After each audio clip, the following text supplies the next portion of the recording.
할렐루야. 주일 사부 예배 나오신 성도님들을 영광의 자리, 또 은혜의 자리에 초청합니다. 오늘 이 자리에서 하나님의 얼굴 구하는 우리 모두에게 우리 하나님이 그 얼굴의 광채를 비추시고 또 은혜를 부어주실 줄로 믿습니다. 우리 모든 어깨의 짐들을 가볍게 하시고 오히려 주님 안에 있는 그 자유와 기쁨을 실제로 누리게 하시는 그 은혜가 충만하시기를 소원합니다. 주의 얼굴 구하는 우리의 심령이 소생하고 그 안에 있는 평강과 기쁨이 우리의 것이 될 것입니다. 그렇게 찬양하며 예배하는 이 시간만큼 가장 소중하고 기쁜 시간은 없을 것입니다. 이 시간 우리 온 마음과 그 뜻을 다하여 그 주의 얼굴을 구하며 기도하며 나아가기 원합니다. 다 같이 간절한 마음으로 기도하겠습니다. 은혜하신 아버지 하나님, 오늘도 주님 앞에 나와 예배하게 하시니 감사합니다. 주의 영광과 주의 은혜가 가득한 이 성소가 되게 하여 주시옵소서. 우리 마음 가운데 임재하시고 우리 모임 가운데 좌정하시어 영광 받아 주시옵소서. 주님의 그 얼굴의 광채를 우리에 비춰주시고 한없는 하늘의 은혜를 부어 주시옵소서. 간절한 심정으로 주님을 만나기를 소원하는 우리의 심령 가운데 하나님을 만나고 돌아갈 수 있는 은혜를 허락하여 주옵소서. 하나님의 음성이 들려지게 하여 주옵소서. 주의 모습을 우리의 눈으로 바라보게 하여 주시옵소서. 하늘의 물리를 내는 그 요한계시록의 그 예배가 우리 가운데 실현되게 하여 주시옵소서. 우리의 모든 어깨의 짐들을 가볍게 하시고 우리의 마음에 있는 그 신과 염려 걱정들이 떠나가게 하시고 주님 주시는 참 평강과 기쁨을 누리는 귀한 이 예배가 되게 하여 주옵소서. 주님의 얼굴을 구하는 우리의 심령 가운데 우리 심령이 다시 살아나고 우리 심령이 기쁨의 춤을 추는 귀한 예배가 되게 하여 주옵소서. 주님을 사랑하는 그 마음 주께서 받아주시고 흠양하여 주시옵소서.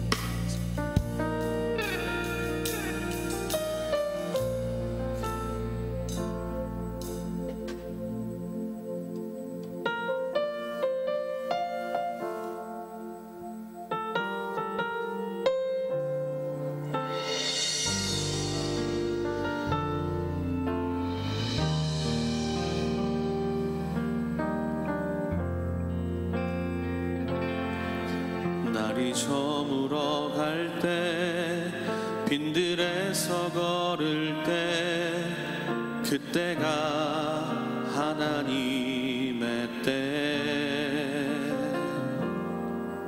내 힘으로 안 될 때 빈손으로 걸을 때 내가 고백해 여호와 이래. 날이 저물어 갈 때 날이 저물어 갈 때 빈들에서 걸을 때 그때가 하나님의 때 내 힘으로 안 될 때 빈손으로 걸을 때 내가 고백해 여호와 이래. 주가 일하시네. 주가 일하시네. 주가 일하시네. 주께 아끼지 않는 자에게 주가 일하시네. 주가 일하시네. 신뢰하며 걷는 자에게. 우리 모인 이곳에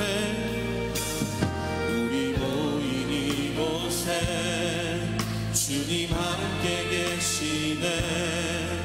누리네 아버지 은혜.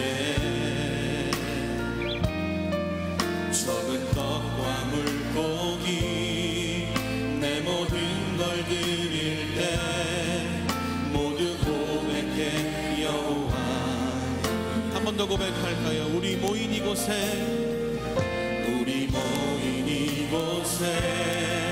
주님 함께 계시네. 누리네 아버지 은혜. 적은 떡과 물고기 내 모든 걸 드릴 때 모두 고백해 여호와 이래. 주가 일하시네. 주가 일하시네.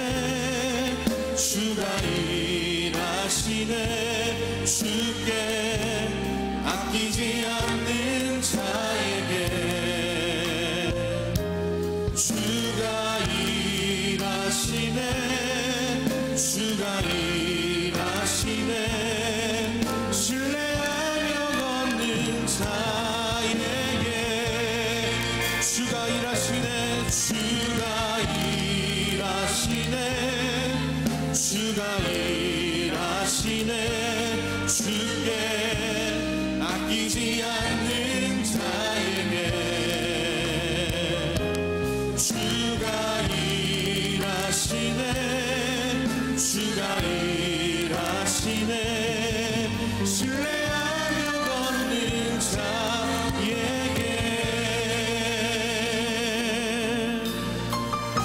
우리 모인 이곳에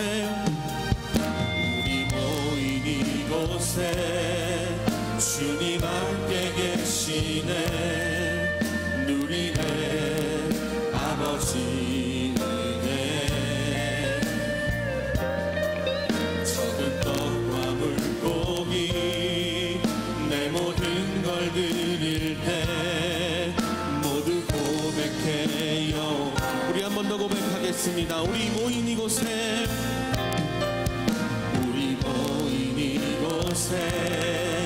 주님 함께 계시네.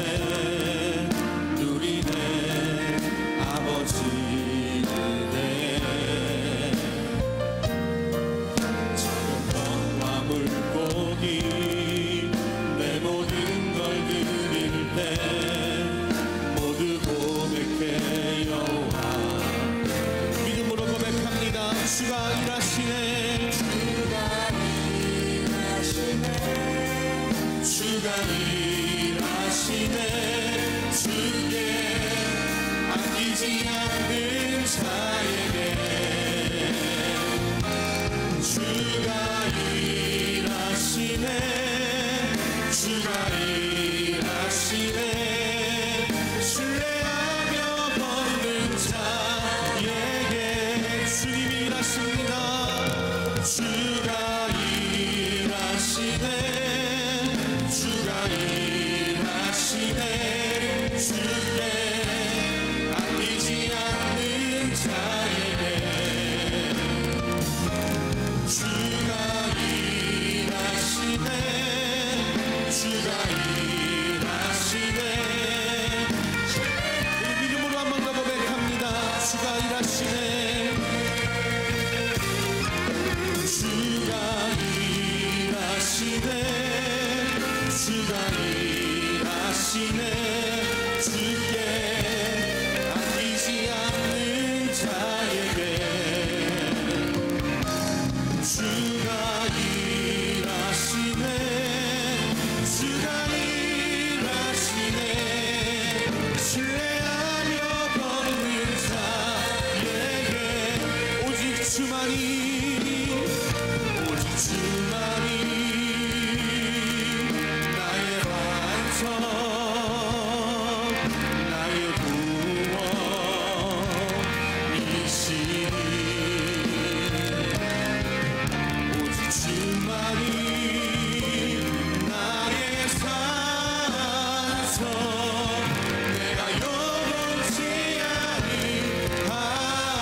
우리 시간 같이 함께 기도하며 나아가면 좋겠습니다. 우리가 고백한 것처럼 하나님께서 일하여 주옵소서.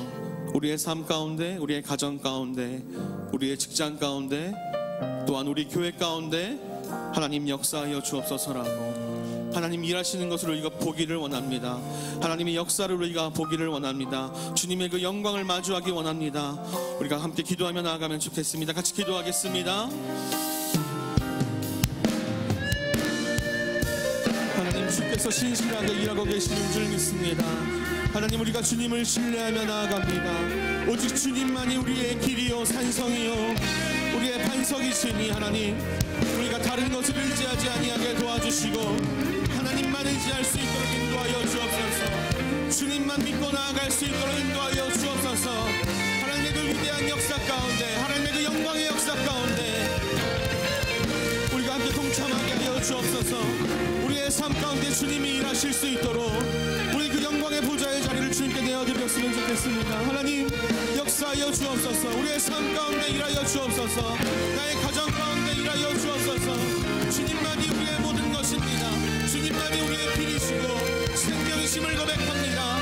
하나님, 특별히 우리 사랑하는 중앙교회 가운데 하나님 영광의 빛을 비추셔서 하나님 얼굴 구하는 사람들에게, 하나님 얼굴 구하는 성도들에게 하나님의 뜻을 나타내시옵소서. 하나님의 영광을 나타내시옵소서. 하나님의 뜻을 비추어 주시옵소서.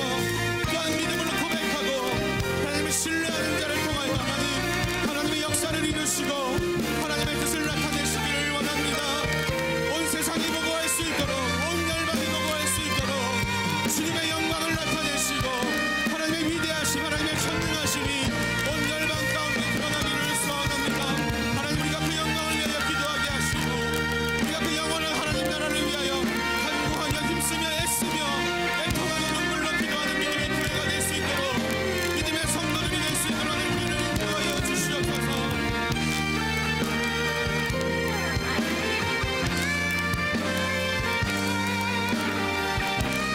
우리 한번 더 고백합니다. 오직 주만이 나의 반석, 오직 주만이 나의 반석, 나의 구원이시니, 오직 주만이 나의 산석, 내가 요동치 아니하리, 내가 요동치 아니하리,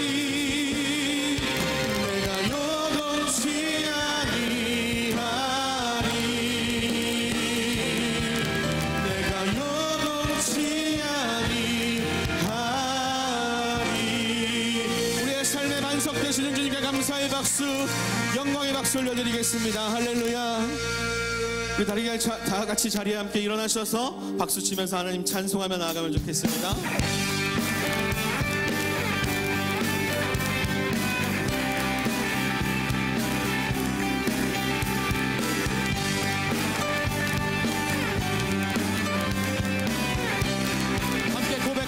주 없이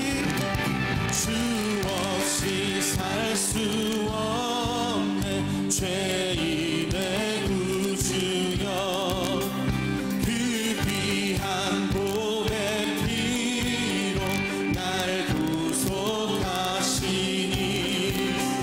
구주의 사랑으로 흘리신 보혈이 내 소망 나의 위로, 내 영광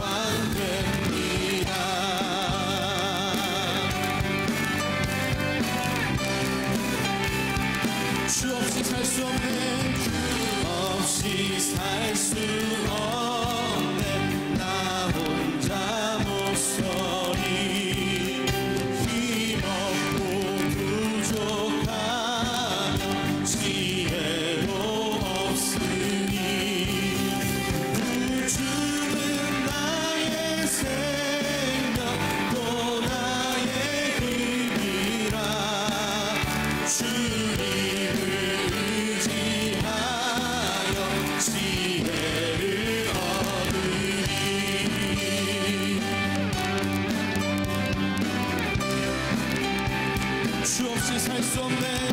주 없이 살 수 없네. 내 주를 아신다.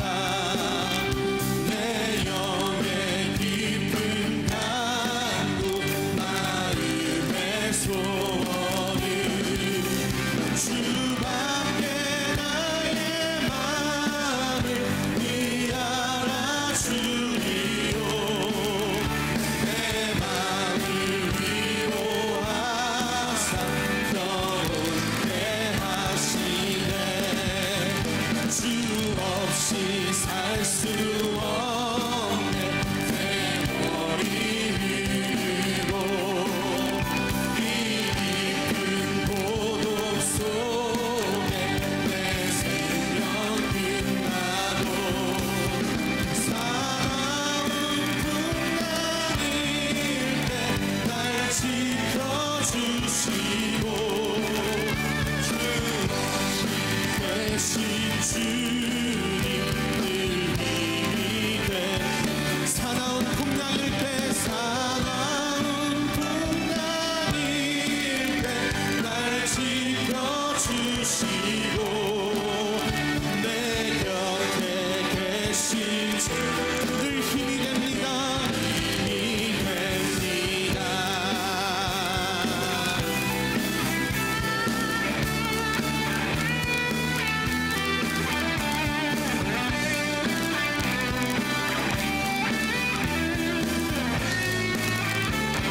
갈 길을 밝히 보이시니 갈 길을 밝히 보이시니 주 앞에 빨리 나갑시다.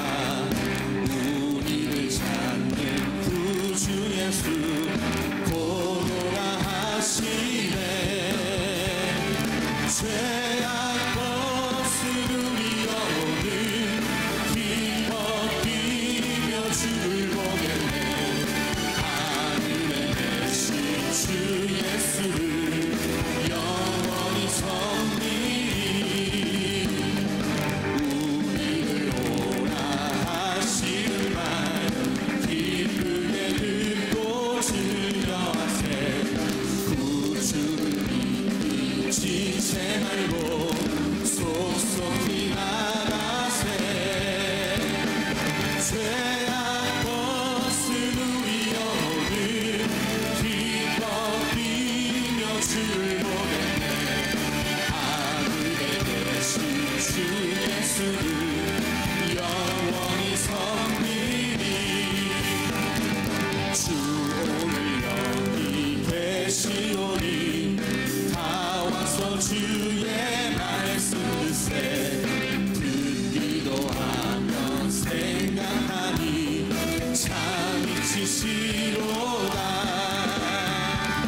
죄악 벗은 우리 영혼을 기뻐 뛰며 주를 보겠네. 하늘에 계신 주 예수를 영원히 죄악 벗은 우리 영혼을 죄악 벗은 우리 영혼을 기뻐 뛰며 주를 보겠네. 하늘에 계신 주 예수를 한 번 더 믿음으로 고백할까요? 죄악 벗은 우리 영혼을 기뻐 뛰며 주를 보겠네. 하늘에 계신 주 예수를 영원히 섬기리. 죄악 벗은 우리 영혼을 기뻐 뛰며 주를 보겠네.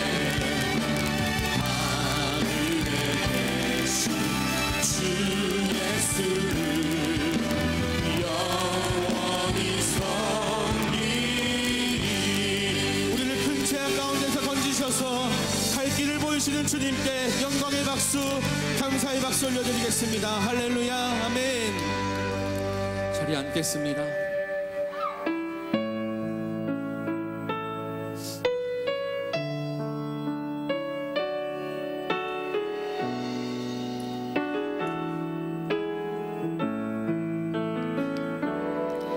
주가 보이신 생명의 길 나 주님과 함께 상한 마음을 들이며 주님 앞에 나가리 나의 의로움이 되신 주 그 이름 예수 나의 길이 되신 이름 예수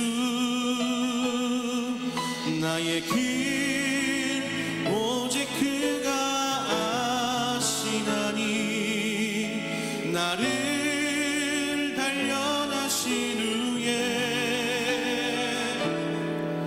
내가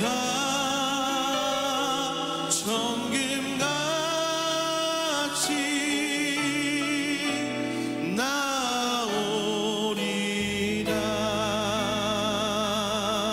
나오리라 주가 보이신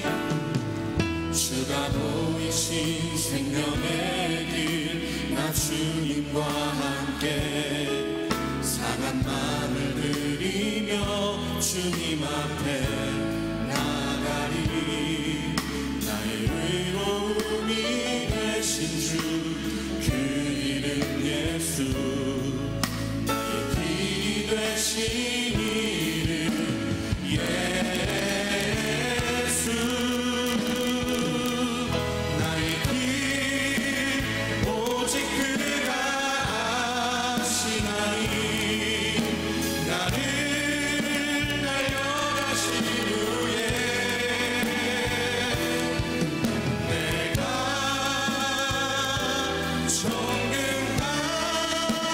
정금같이 나오리라 나의 길 오직 그가 아시나니 나를 달려가신 후에 내가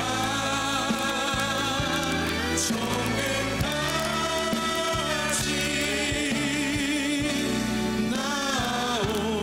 나오리라 나의 길 오직 그가 아시나니 나를 달려가신 후에 내가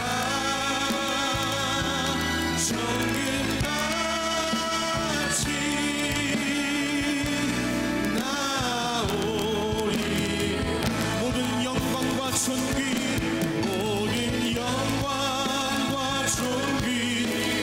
능력 받으소서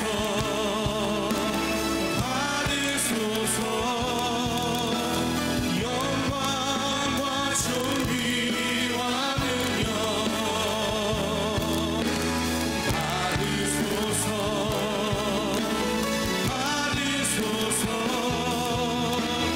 그리스도 살아계신 하나님 모든 영광과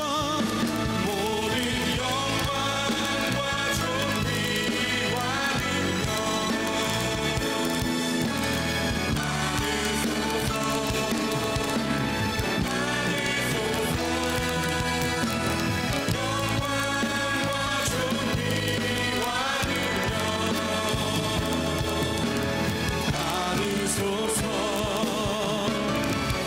받으소서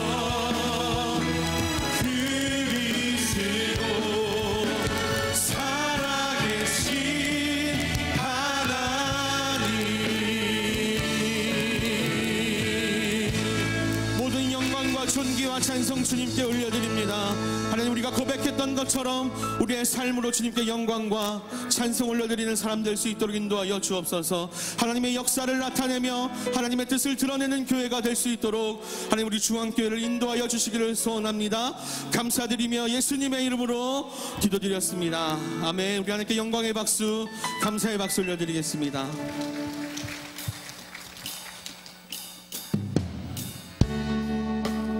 함께 찬양하시면서 예물 드리는 시간 갖도록 하겠습니다.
우리 옆 사람 인사하겠습니다. 잘 나오셨습니다. 예. 제 옆에 앉아 계셔서 감사합니다. 예, 은혜 받으세요. 제 16차 예담3이 2월 25일부터 일주일간 진행됩니다. 특별히 마지막 날 3월 3일 토요일에는 중앙예담학교 헌당 개교 감사 예배로 드리게 되는데요. 지난해 기공 예배 때 받은 가위 다 갖고 계시죠? 혹시 못 받으셨더라도 다른 가위도 괜찮습니다. 테이프 커팅식 때 모두 가위로 가져오셔서 함께 참여해 주시면 되겠습니다. 올해 첫 번째 재직 세미나가 2월 23일 금요일에 있습니다. 2월의 추천도서 저자이신 조정민 목사님 말씀을 전해 주실 텐데요. 그날 다 오셔서 큰 은혜 받으시기 바랍니다. 중앙예담 학교를 위해서 마음을 다해 헌금하신 우리 성도님들의 이름을 학교 기념판에 새길 예정입니다. 교회 홈페이지를 통해서 혹시 본 우리 성도님의 이름이 빠져 있지 않은지 확인해 보시기 바랍니다. 우리가 사부 예배에 담임 목사님께서 직접 나오셔서 말씀을 전하시기도 하고 또 영상으로 또 말씀을 보기도 하는데요. 우리 담임 목사님 다른 또 많은 집회 일정과 또 일부부터 하루 종일 또 말씀 전하실 때 많은 건강이 요구됩니다. 여러분 담임 목사님 위해서 중보하실 때 강건함을 달라고 기도해 주시고 오늘 또 영상으로 또 보실 텐데요. 동일하게 하나님의 은혜가 임하시길 축복합니다. 다른 모든 소식과 모임 등은 주보를 참고해 주시고 오늘 우리에게 주신 하나님의 말씀 마가복음 1장 35절에서 39절 말씀을 다 함께 봉독하시겠습니다. 새벽 오히려 미명에 예수께서 일어나 나가 한적한 곳으로 가사 거기서 기도하시더니 시몬과 및 그와 함께 있는 자들이 예수의 뒤를 따라가 만나서 가로되 모든 사람이 주를 찾나이다. 이르시되 우리가 다른 가까운 마을들로 가자. 거기서도 전도하리니 내가 이를 위하여 왔노라 하시고 이에 온 갈릴리에 다니시며 저희 여러 회당에서 전도하시고 또 귀신들을 내어 쫓으시더라. 아멘. 우리 고면진 담임 목사님의 전도하면이라는 제목으로 말씀 전하실 때 큰 은혜 받으시길 바랍니다. 아주 높은 고층 아파트에 한 가정이 살고 있었습니다. 어느 날 부부 사이에 큰 싸움이 벌어졌습니다. 중학교에 다니는 아들 함께 있기가 민망해서 자기 방으로 들어갔습니다. 아빠의 목소리, 엄마의 소리가 점점 커지기 시작합니다. 방 안에 있는데 불안하기 거지없습니다. 급기야 화를 이기지 못한 아빠가 주방에 가 가스를 틀고 라이터로 불을 붙였습니다. 펑 하는 소리와 함께 아파트 안 전체가 불길에 휩싸였습니다. 방 안에 가만히 숨을 죽이면서 보고 있던 아들, 그냥 있다가는 도저히 어찌할 것 같아서 무슨 일이 생길 것 같아 뛰쳐나갔습니다. 그런데 거센 불길이 온통 거실 안에 꽉 차 있어 어쩔 수 없이 응급결에 창문을 열고 옆으로 뛰어내렸습니다.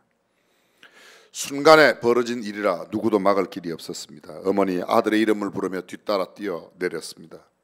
홧김에 불을 질렀지만 아빠도 어쩔 수 없이 또 뛰어내렸습니다. 근데 그 높은 아파트에서 뛰어내리는데 한 사람도 조금도 다치지 않고 다 무사히 안착했더랍니다. 너무 신기하고 이상해서 찾아가서 살펴보았더니 그 원인이 정확하게 나왔습니다. 첫째, 아버지는 제비족이어서 살짝 제비처럼 날아앉았고, 둘째, 어머니는 날라리라서 살짝 날아서 앉았고, 셋째, 아들 녀석은 비행 청소년이라 비행기를 타듯이 내려 앉았다는 이야기입니다. 오늘날 현대인들의 가정을 꼬집는 이야기인데, 사랑하는 성도 여러분, 여러분의 가정은 어떻습니까? 우리의 가정은 안녕하십니까? 우리 아빠는, 우리 엄마는, 나는, 내 자녀는 어떻습니까?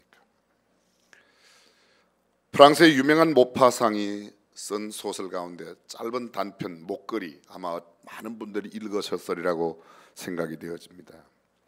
여주인공 마틸드는 젊고 매력 있는 여인이었습니다. 그는 호화로운 삶을 꿈꿔왔지만 현실은 그렇지를 못했습니다.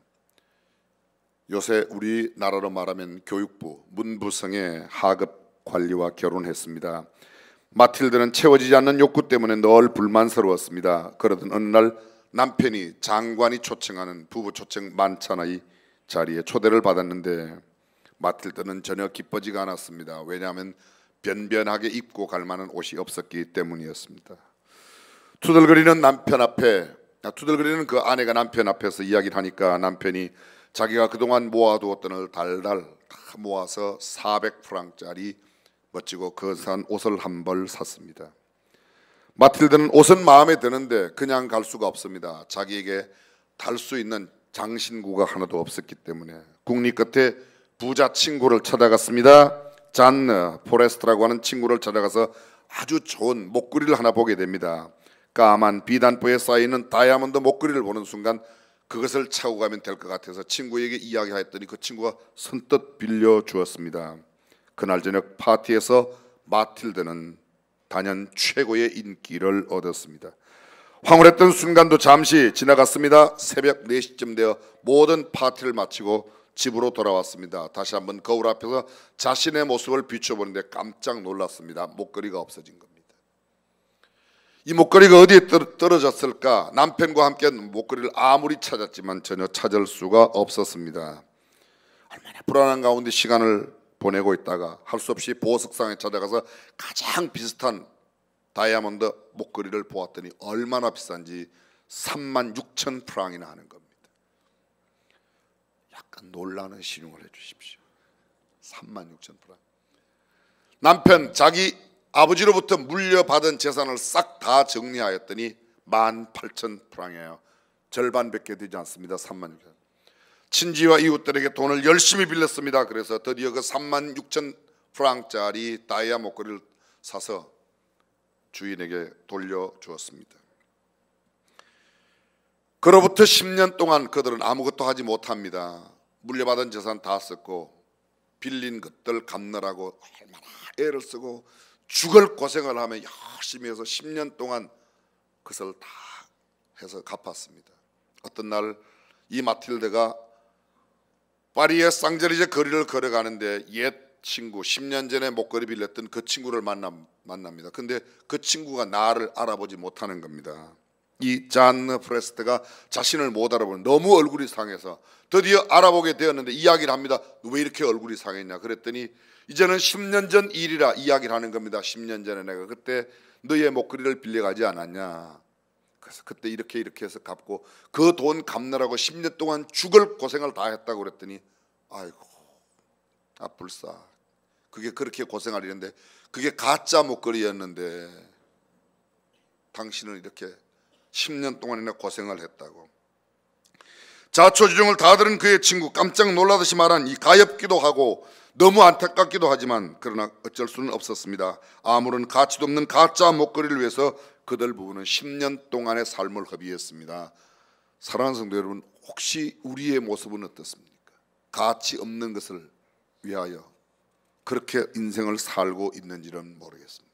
이야기 나온 김에 하나만 더 말씀드리겠습니다. 에덴의 동쪽이라고 하는 글을 써서 노벨 문학상을 받았던 존 스타인백, 미국의, 여러분이 아마 잘 아실 겁니다. 설리너스에서 출신, 캘리포니아 설리너스, 제가 한 2번 가봤는데 그곳에 출신인데 이분이 쓴 책 여러 가지가 있습니다. 그 중에 진주라고 하는 중편 소설이 있습니다. 주인공 키노와 그의 아내 조안나, 고기를 잡아먹고 살아가는 사람입니다. 물고기, 어부였죠. 이 어부로 고기만 잡는 게 아니라 때로는 진주를 주어 조개 안에 있는 진주를 갖고도 하는데 어떤 날 큰 진주, 아주 보배로운 진주 하나를 얻게 됩니다. 문제의 발단, 그들이 어느 날 얻게 된 이 진주가 문제의 발단이었습니다. 그들은 기대에 부풀었습니다. 이제 모든 가난은 끝나고 행복한 삶만이 그들 앞에 있다고 생각했습니다. 그런데 문제는 거기서부터 시작됩니다. 그들이 큰 진주를 찾았다는 소문은 삽시간에 온 동네와 도시까지 다 퍼져갔습니다. 키노의 오두막집 주변에 서성거리는 사람이 많아지기 시작했습니다. 어느 날 이 부부가 몸이 아파 병원에 갔는데 자기 아들이 전갈에 물렸다고 할 때도 꼼짝도 하지 않았던 의사가 나와서 얼마나 친절하게 치료를 해주는지, 그리고 원하지도 않았는데 집에까지 왕진을 해서 치료를 열심히 해주는 겁니다. 자꾸 시간은 흘러갑니다. 그런데 알고 보았더니 병을 낫게 해주는 게 아니라 병을 점점 더 깊게 만들어서 오래 치료를 해주고 그 진주를 빼뜨려가는 게 의사의 목적이었습니다.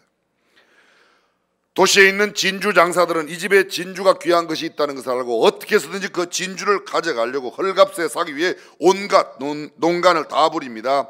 폭력배를 동원합니다. 협박을 합니다. 밤중에 강도를 침입시킵니다. 때로는 그 강도와 싸움도 벌어졌습니다.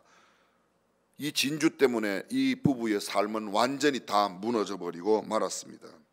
참 행복은 진주에 있지 않다고 그들은 생각하게 됩니다. 그리고 그 진주를 다시 갖다 바다에 던지고 나서는 평온한 옛 삶으로 돌아왔다는 이야기입니다. 성경은 우리에게 이렇게 말합니다. 은을 사랑하는 자는 은으로 만족함이 없고 풍부를 사랑하는 자는 소득으로 만족함이 없나니 이것도 헛되다. 전도서에 나오는 이야기입니다.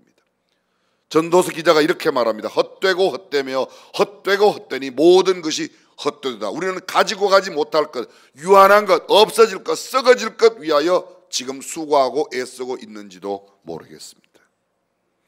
오늘 보면 마가복음 1장 35절이나 39절에는 예수님의 기도와 전도 두 가지 모습을 아주 선명하게 보여주고 있습니다. 유명한 미국의 신학자요 설교가인 A.W. 토저는 이런 말을 했습니다. 열심히 있는 그리스도인들이 범할 수 있는 가장 보편적인 과오는 하나님의 일에 너무 바쁜 나머지 하나님과 함께하는 시간, 하나님과 교제하는 시간, 하나님께 기도하는 시간을 게을리한다는 것입니다. 열심히 찬양을 하고 열심히 주일학교 교사로 봉사하고 교회 일을 열심히 섬기고 소그룹 활동은 하는데 정작 중요한 하나님과의 교제인 기도하는 시간을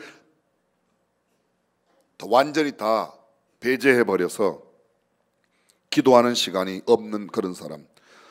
계속해서 그는 말합니다. 이런 사람들은 머지않아 하나님의 일에 대한 의욕도 상실하고 시험에 빠질 가능성이 많다고 이야기했습니다. 마치 연애하는 자매가 자신의 연애 상대인 형제에게 줄 옷을 준비한다는 명분하에 애인 만나지 않고 계속 따로 있다가 옷을 가지고 왔습니다. 자기 친구 애인 남자는 원하는 게 옷보다도 함께 있고 대화하고 함께 시간을 지나는 것을 원하는데 그것을 하지 않고 선물 뜬다고. 우리는 혹시 그렇지 않습니까? 하나님과 함께 지내는 시간보다 하나님의 일을 한다는 명분 아래 너무 바쁜 나머지 하나님과 멀어지고 있는지도 모르겠습니다. 우리는 지난주일 예수님의 기도의 부분을 함께 살펴보았습니다. 예수님은 바쁜 일정 가운데도 기도하러 따로 산에 가셨고 저물매 혼자 계셔서 기도하셨고 무리와 작별하시면 언제나 따로 가셔서 기도하셨습니다.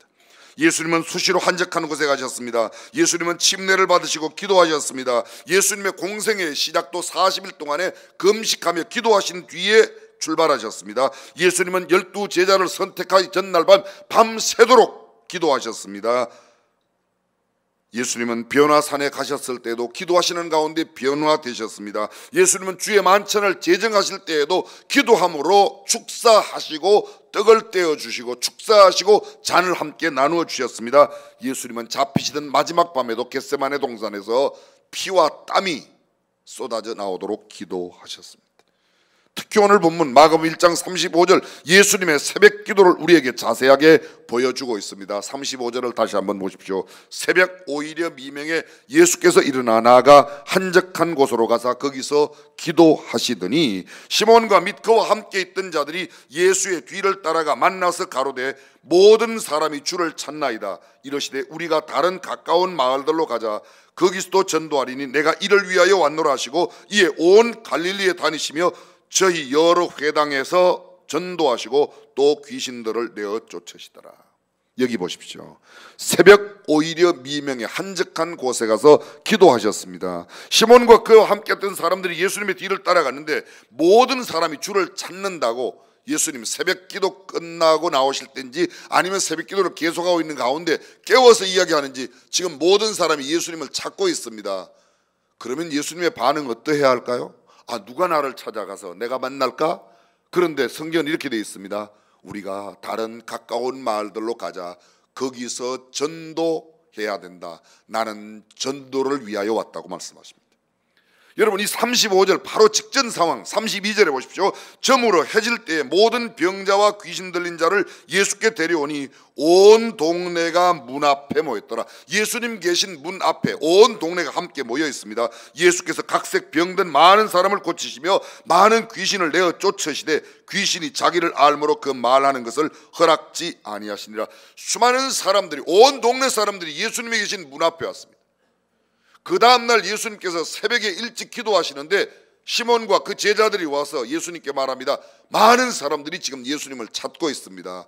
근데 예수님은 찾고 있는 그들을 뒤로 하고 노라고 이야기하고 이웃 다른 마을들로 가서 전도하셨다고 말합니다. 여기 주의 깊게 보아야 할 두 구절이 있습니다. 모든 사람이 주를 찾나이다. 온 동네가 문 앞에 모였다고 이야기합니다. 그러나 예수님은 그들을 상대하지 않고 기도하러 가셨습니다. 여러분, 성경 전후를 잘 읽어보면 그 전날이 안식일이었습니다. 예수님은 회당에서 말씀을 가르치고 수많은 병자들을 고쳐주셨습니다. 이 소문이 나니까 수많은 사람들이 예수님 계신 문 앞에 왔습니다. 그러나 예수님은 그 이튿날 이른 새벽에, 어쩌면 가장 피곤하고 힘들고 지쳐있는 상황 가운데도 새벽에 나가 기도하는 일을 먼저 하셨고, 또 사람들이 많이 찾아와서 예수님을 만나고자 하는데 예수님은 그들을 뒤로 하고 이웃 마을로 가십니다. 성경은 이렇게 말합니다. 내가 전도하러 왔다. 우리는 흔히 그렇게 말합니다. 너무 바빠서 기도할 수 없다고. 근데 유명한 종교 개혁자 말틴 루터는 말하기를 너무 바빠서 기도할 수밖에 없다고 말하는 겁니다.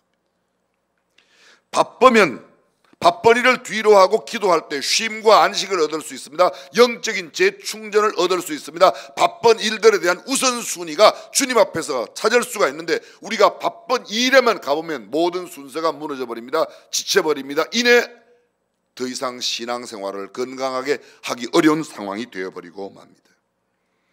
예수님은 다른 가까운 마을들로 가자 거기서도 전도하리니 내가 이를 위하여 왔노라. 이를 위하여 왔노라. 무엇을 위하여? 전도를 위하여 왔다고 말합니다. 이에 온 갈릴리에 다니시며 저희 여러 회당에서 전도하시고 예수님은 전도하러 오셨다고 말합니다. 누가복음에 보게 되면 예수님은 죄인을 찾아 구원하러 오셨다고 말합니다. 마태복음에 이런 말씀이 있습니다. 인자가 온 것은 섬김을 받으려 함이 아니라 섬기려 하고 많은 사람을 위하여 대속물로 주기 위해 오셨다. 한마디로 말하면 죽기 위해서 오셨다고 그렇게 말합니다. 예수님은 전도하러 오셨습니다. 십자가에 죽기 위해 오셨습니다. 섬기기 위해 오셨습니다. 오늘 본문은 전도하기 위해 오셨다고 말합니다. 어떤 신학자가 말했습니다. 말씀은 양식이요, 기도는 호흡이요, 전도는 운동이라고 말했습니다. 말씀을 많이 먹고 호흡은 하는데, 기도는 하는데 운동하지 않으면 비만에 걸려서 정상적인 기능을 잘 하지 못한다는 겁니다. 말씀의 양식을 열심히 먹고 기도의 호흡을 멈추지 않고 그리고 운동을 열심히 하면 건강한 그리스도인으로서의 삶을 살아갈 수 있습니다. 신앙생활의 궁극적인 목표는 예수님을 닮아가는 것입니다. 예수님은 바쁠수록 기도하셨고 수많은 사람들이 몰려옴에도 전도하기 위하여 다른 곳으로 가셨습니다. 그렇다면 우리도 예수님을 닮는 삶을 원한다면 바쁠수록 기도해야 하고, 사람들의 인기가 좋을수록 나는 따로 또 다른 곳에 가 복음을 전해야 될 줄로 믿습니다. 내가 이를 위하여, 전도를 위하여 왔다고 말합니다. 예수님 닮기를 원하는 저와 여러분들, 어떤 바쁜 상황 가운데도 기도 먼저, 수많은 사람들이 나에게 몰려와도 복음 전하는 일을 우선순위에 둘 수 있기를 주님의 이름으로 축원합니다. 그렇습니다. 기도 없는 말씀 공부, 사람을 율법적으로 만들고 매우 건조하게 만듭니다. 말씀 없는 기도, 사람을 무속적이거나 감상적으로 만들어버립니다. 말씀과 기도 없는 전도, 열매가 없습니다. 철학을 심으면 학문을 거둡니다. 기도를 심으면 능력을 받습니다. 물질을 심으면 부유하게 됩니다. 찬양을 심으면 기쁨과 즐거움이 있습니다. 복음을 심으면 영혼을 얻는다고 말합니다. 사랑하는 성도 여러분, 우리가 우리 주변에 아직도 복음을 알지 못하는 사람들에게 복음을 나누어 그들의 영혼을 구원하는 놀라운 역사를 일으키시기를 주님의 이름으로 축원합니다. 어떤 남자 무당이 있었습니다. 그는 점을 쳐서 큰 돈을 벌어 부자가 되었습니다. 그 돈으로 상당한 세도를 누리게 되었습니다. 하루는 전도하는 사람이 그를 찾아왔습니다. 전도자가 말합니다. 당신의 영혼과 후손의 장래를 위해서 점치는 일은 이제 그만하고 박수 노릇 그만하고 예수 믿고 천국 가라고. 당신 예수 믿지 않으면 지옥 간다고. 마구 호통치듯이 그에게 이야기하고 전도지 한 장을 이 박수, 남자 무당이죠, 박수 주머니에다가 쑤셔 넣었습니다. 남자 무당은 어쩐지 마음의 고통이 심해져 몸져 눕고 말았습니다. 사경을 헤매며 생각합니다. 돈은 많이 벌었는데 내가 지옥에 가면 어떡하나, 자식들이 망한다고 그러는데 그런 일이 생기면 어떡하지, 고민하고 번민하기 시작했습니다. 그러다가 자기 주머니에 쑤셔 넣어준 전도지를 꺼내서 읽다가 예수를 믿겠다고 생각했습니다. 가까운 교회에 나갔습니다. 열심히 교회에 나가고 드디어 예수 그리스도를 구주와 주님으로 영접했습니다. 남자 무당은 회개하고 주님을 영접하여 하나님의 자녀가 된 뒤에 그의 전 재산을 다 정리해서 교회를 짓고 훌륭한 교인이 되었습니다. 그분이 바로 연세대학교 총장, 초대 문교부 장관을 지냈던 백낙준 박사의 아버님 되시는 백영순 씨였습니다. 그의 외심으로 후손이 큰 복을 받았습니다. 아마 백낙준 박사를 모르는 분이 안 계실 겁니다. 그분은 명문사학 연세대학교의 총장을 지내셨고 초대 문교부 교육부 장관을 지내셨고 굉장히 많은 업적을 남겨주셨습니다. 한 사람이 예수님을 믿게 되면 자신의 삶만 행복하게 되는 것이 아니라 그 가족과 그 가문과 그 후손이 큰 복을 받는 줄로 믿습니다. 이것이 하나님의 은총입니다. 전도는 한 사람의 복으로 끝나지 않고 그것이 근원이 되어 놀라운 역사를 일으킵니다. 예수님께서는 우리에게 큰 명령, 위대한 명령과 위대한 사명을 주셨습니다. Great Commandment, 위대한 계명은 너희가 먼저 하나님을 사랑하고 이웃을 내 몸과 같이 사랑하라. 예수님 요한복음 13장에 말씀하십니다. 새 계명을 너희에게 주노니 서로 사랑하라. 너희가 서로 사랑하면 모든 사람이 너희가 내 제자인 줄 알리라. 이 말씀 깊이 새길 필요가 있습니다. 너희가 서로 사랑하면 모든 사람이 너희가 내 제자인, 너희가 금식하면, 너희가 헌금 많이 하면, 너희가 예배당 세우면 사람들이 너희가 내 제자인 줄 알아. 성경은 그렇게 말하지 않습니다. 너희가 서로 사랑하면. 그래서 사랑은 위대한 계명입니다. 마지막 하나님께서 예수 그리스도께서 이 땅을 떠나실 때 남겨주신 위대한 사명, Great Commission, 위대한 계명은 Great Commandment, 위대한 사명, Great Commission 무엇입니까?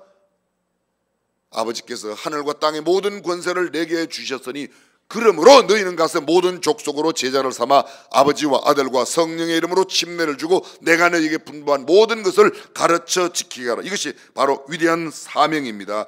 모든 사람이 반드시 지켜야 할 위대한 계명, 사랑입니다. 모든 사람이 반드시 지켜야 할 위대한 사명, 그것은 바로 복음 전도입니다. 마가복음 16장 15절에 예수님 말씀하세요. 너희는 온 천하에 다니며 만민에게 복음을 전파하라. 사랑하는 성도들, 우리가 발 닿는 곳, 우리의 손길이 닿는 곳, 우리가 만나는 모든 사람에게 복음을 전하는 일이 우리에게 맡겨주신 귀한 사명인 줄로 믿습니다. 하나님은 말씀하세요. 전도에 미련한 것으로 영혼을 구원하십니다. 전도는 미련하게 보입니다. 그러나 미련하게 보이는 그 전도가 영혼을 구원하는 놀라운 열매를 가져오게 되어 있습니다. 생명보다 더 귀중한 것은 없다는 사실을 누구라도 잘 압니다. 우리가 다른 사람에게 줄 수 있는 가장 큰 축복이, 가장 큰 선물이 무엇인가? 새 생명을 주는 겁니다. 온 천하를 사람이 얻고, 사람이 온 천하를 얻고도 목숨을 잃으면 무엇이 유익한가? 다른 말로 말하면 한 사람의 목숨이 온 천하보다 귀합니다. 다르게 말합니다. 한 사람의 생명이 온 천하보다 크다는 겁니다. 여러분 보십시오. 사람은 한 사람이 천하보다 크기 때문에 천하를 사람이 다 가져도 만족함이 없습니다. 한 달에 10만 원 받을 때는 20만 원 받으면 행복하다고 생각할 겁니다. 20만 원 받을 때는 한 50만 원, 50만 원 받을 때는 100만 원, 100만 원 받을 때는 한 1000만 원 정도, 한 달에 1000만 원 받아보세요. 1억 가진 사람, 1억 받아보세요. 한 100억, 한 달에 한 100억씩 벌면 만족할까요? 택도 없는 소리지마자 속는 거야. 짧더라. 한 달에 다 벌어보세요. 30대 재벌 안에 들어가면 10대 재벌 안에 들어가고 싶고, 10대 재벌 안에 들어가면 첫 번째 하고 싶고, 첫 번째 되고 나면 세계에서 제일 부자 되고, 세계에서 제일 부자 되면 만족할까? 절대로 만족할 수 없습니다. 인간은 만족하지 못하는 겁니다. 왜냐하면 한 사람이 세상보다 크기 때문에 그렇습니다. 절대 속지 말고 있는 바를, 가진 바를 족한 줄로 여기고 감사하며 사는 사람이 참 행복의 사람인 줄로 믿습니다. 천하보다 귀한 생명, 따라서 이 생명이 구원받게 하는 것보다 더 큰 일은 없습니다. 중국의 기독교 지도자 가운데 리라는 분이 계십니다. 목사님인데요, 이분이 미국에서 말씀을 전했습니다. 그런데 말씀을 들었던 한 학생이 물었습니다. 중국에는 이미 유교가 있는데, 공자를 섬기는 유교가 있는데 왜 기독교를 믿어야 되는가? 이 사람이 세 가지 이유를 들었습니다. 첫 번째, 공자는 선생이었으나 예수 그리스도는 구세주입니다. 중국은 선생을 필요로 하는 것이 아니라 구세주를 필요로 합니다. 두 번째, 공자는 죽었습니다. 그리스도는 죽음에서 살아나셨습니다. 중국은 무덤 속에 공자보다 부활하신 예수 그리스도가 필요합니다. 세 번째, 공자는 어느 날 예수 그리스도 앞에 서게 될 것입니다. 그리스도의 심판을 받게 될 것입니다. 중국은 그리스도를 심판자로 만나기 전에 구세주로 만나야 합니다. 이건 중국뿐만 아니라 모든 세상의 사람들이 예수님을 구세주로 만나면 심판자 앞에 서는 것이 아니라 보상을 주시는, 상급을 주시는 분 앞에 서게 되고, 예수님을 구세주로 만나지 못한 사람은 심판을 받게 되어 영원한 지옥의 형벌을 면할 수 없다는 겁니다. 사랑하는 성도 여러분, 우리 가운데 그 어떤 누구도 예수님을 주님으로 만나지 못하는 사람이 있어 심판대 앞에 서지 않고 모두가 예수 그리스도를 구주로 만나 상급을 누리시는 저와 여러분이 되시기를 주님의 이름으로 축원합니다. 하나님이 세상을 이처럼 사랑하사 독생자를 주셨으니 이는 누구든지 저를 믿는 자마다 멸망치 않고 영생을 얻게 하려 하심이라고 성경은 선포하고 있습니다. 세계 제2차 대전이 끝났을 때 독일교의 대표적인 지도자 마르틴 니멜르라는 목사가 발표를 한 책임, 2차 대전 책임 백서라고 하는 글이 있습니다. 히틀러 정권에 항거하다가 8년 동안 옥고를 치루었던 니멜르 목사, 그의 백서를 통하여 2차 세계대전의 발발에 대하여 히틀러를 비방하기보다는 독일 교회와 독일 그리스도인들에게 주로 책임을 물었습니다. 그가 히틀러를 노골적으로 비난하지 않는 것에 대해 대부분의 사람들은 납득할 수 없다는 입장이었지만, 많은 사람이 이에 대해 항의를 하였을 때 니멜르 목사는 자신의 경험을 이야기합니다. 간증삼아 이야기한 그의 이야기를 들어보십시오. 자기는 최근에 7차례나 똑같은 꿈을 꾸었답니다. 니멜르 목사의 꿈은 심판대를 통과하는 꿈이었는데, 많은 사람이 한 줄로 서서 하나님의 심판대 앞에서 지나가게 된답니다. 그런데 하나님 앞에 선 사람들은 뒤를 돌아볼 겨를 없이 자신의 모든 일들을 낱낱이 다 고하여 지나가게 되는데, 니멜르 목사님 뒤에 있는 사람이 하나님과 함께 이야기하는 이야기를 우연히 듣게 됩니다. 주님이 묻습니다. 너는 왜 믿지 않았느냐? 그 사람이 대답합니다. 아무도 나에게 예수 그리스도를 믿으라고 하지를 않았습니다. 그래서 내가 믿지 못했습니다. 그런데 그 변명하는 이야기 소리가 너무 귀에 선명하게 익었던 목소리라 살짝 돌아보았더니 그가 히틀러였답니다. 그때 하나님께서 니멜르 목사에게 이렇게 말했답니다. 히틀러가 이렇게 된 것은 바로 너의 책임이다. 내가 8년 동안 히틀러 정권에 대항하면서 그를 위해 기도하며 진지하게 전도한 적이 단 한 번이라도 있느냐? 만약 내가 히틀러에게 전도했다면 그가 이렇게 무서운 폭군이 되어 수많은 사람들을 죽이는 사람은 되지 않았을 터인데, 내가 예수 그리스도를 그에게 전하지 아니하였기 때문에 히틀러가 그렇게 되었더라고 이야기했답니다.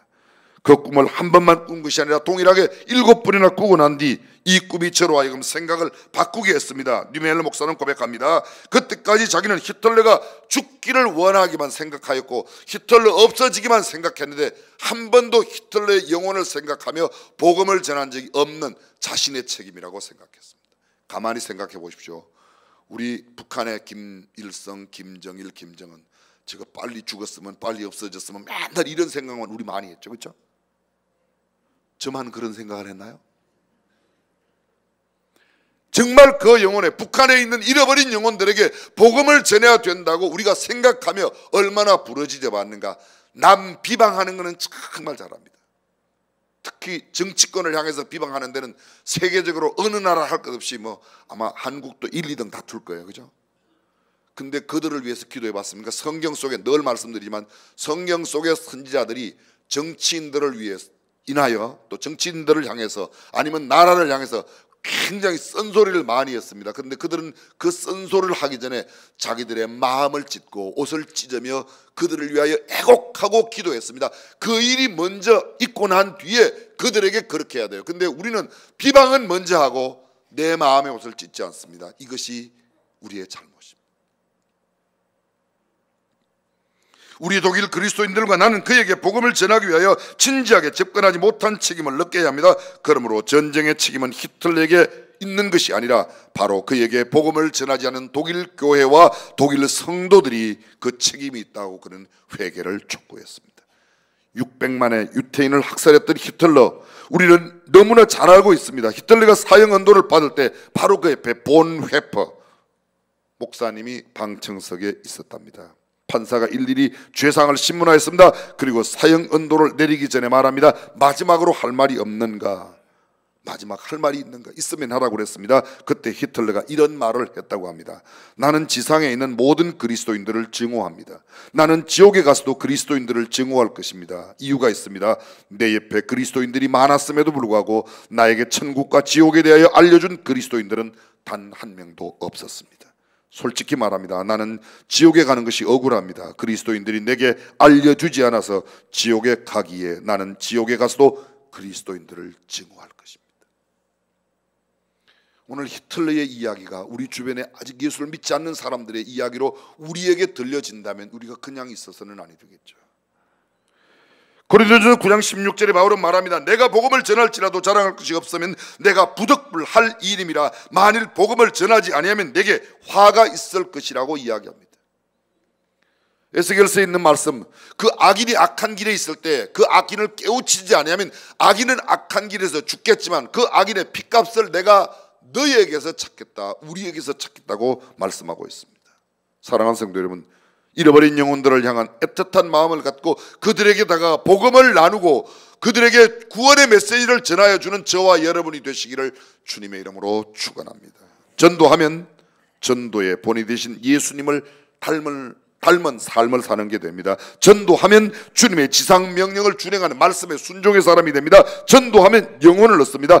전도는 최고 부가가치의 산업이요, 전도는 최고의 경제활동입니다. 부가가치가 뭐죠?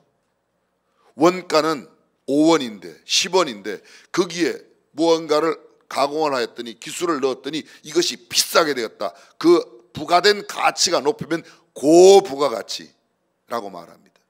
지옥 갈 수밖에 없는 영혼을 예수를 믿게 하여 천국의 백성으로 하나님의 자녀로 만든다면 이건 가치가 완전이다. 최고 부가가치가 바로 이것입니다. 천하보다 귀한 생명이 구원받는 것보다 더 높은 가치가 무엇 있겠습니까?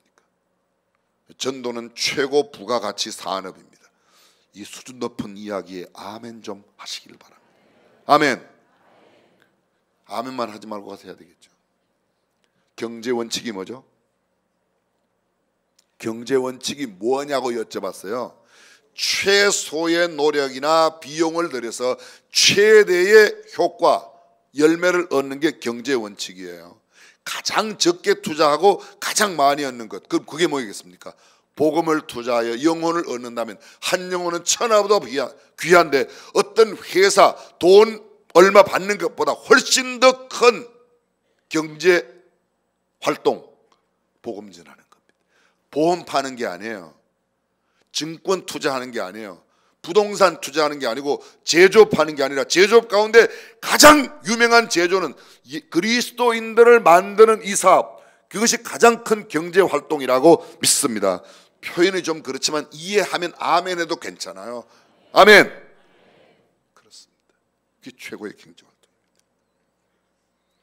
전도하면 하나님 나라의 상급은 물론이거니와 이 땅에서도 하나님의 복을 누리게 되어 있습니다. 마지막으로 전도하면 가장 고귀한 일, 천하보다 귀한 생명을 얻는 일이 되기 때문에 그렇습니다. 바울은 그의 편지의 마지막에서 이렇게 말합니다. 하나님 앞과 산자와 죽은 자를 심판하실 그리스도 예수 앞에서 그의 나타나실 것과 그의 나라를 두고 엄히 명하노니 너는 말씀을 전파하라. 때를 얻든지 못 얻든지 항상 힘써라. 너는 모든 일에 근신하며 고난을 받으며 전도인의 일을 하며 내 직무를 다하라. 바울이 유언처럼 남기는 이 말씀 속에 강조하고 있는 것은 때를 얻든지 못 얻든지 말씀을 전하라, 복음을 전파하라, 내 전도인의 직무를 다 감당하라고 말하고 있습니다. 오늘 저와 여러분들 아직도 우리 주변에 예수 그리스도를 믿지 않는 사람들을 꼭 주님 앞에 인도할 수 있는 축복된 역사가 있기를 주님의 이름으로 축원합니다. 지난 주일 저녁부터 화요일 밤까지 제가 어릴 때 다녔던 예배당, 저 시골에 있는 교회에 제가 부흥회를 했습니다. 새벽 저녁. 제가 간다고 그랬더니 저하고 함께 초등학교 다녔던 친구, 중학교 함께 다녔던 친구들이 한 열 몇 명이 고명진이 온다고 함께 왔어요. 제가 미리 전화를 했죠. 내가 밥을 살 테니 모일 수 있으면 다 모여라. 고향 친구들이 보니까 한 40명 되는데 그중에 14명이 모였어요. 제가 가서 밥 산다고 샀더니 밥은 다른 친구가 사더라고요. 와, 네가 와서 설교하는데 왜 사냐.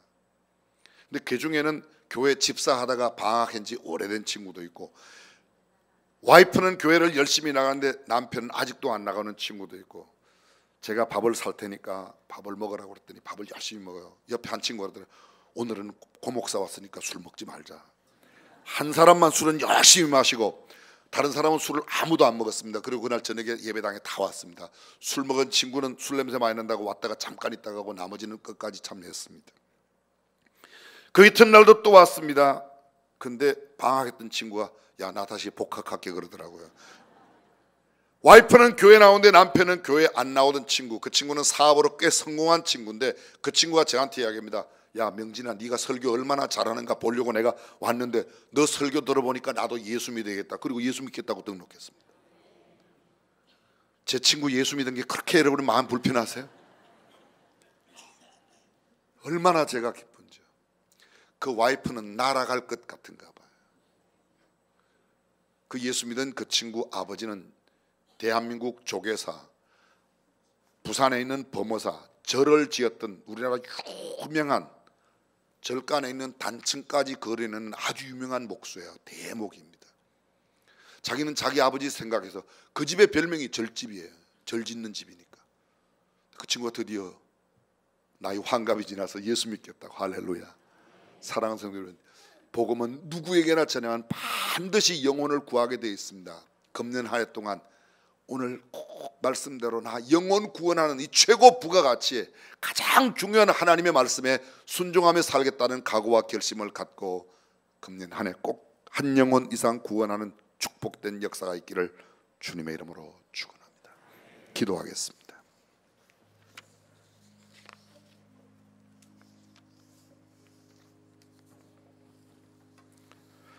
전능하신 우리 하나님, 무엇보다 시급한 일, 무엇보다 중요한 일, 가장 가치 있는 일, 주님의 마지막 지상 명령이요, 우리에게 허락하신 대사명 잘 감당하여 잃어버린 영혼 주님 앞에 인도하는 우리가 되게 하여 주옵소서.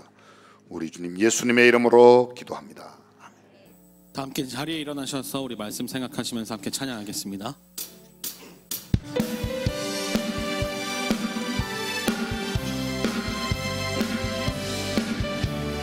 온 세상 위하여, 온 세상 위하여 나 복음 전하리. 한 백성 모두 나와서 주 말씀 들어라. 죄 중에 빠져서 헤매는 자들아, 주님의 음성 곧 듣고 너 구원받아라. 전하고 기도해 매일 증인 되리라.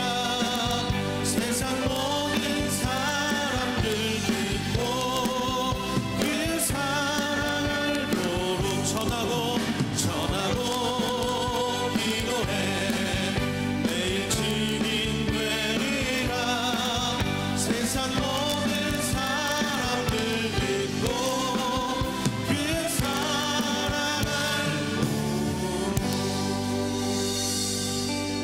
이제 우리 주 예수 그리스도의 은혜와 하나님 아버지의 무한하신 사랑과 성령님의 감동감화 교통하심이 주의 복음을 전하여 영혼 구원하기로 다짐하는 주의 권속들과 저들의 가정과 우리 교회와 조국 대한민국 교회 지금부터 영원토록 함께 하시길 간절히 축원하옵나이다. 아멘.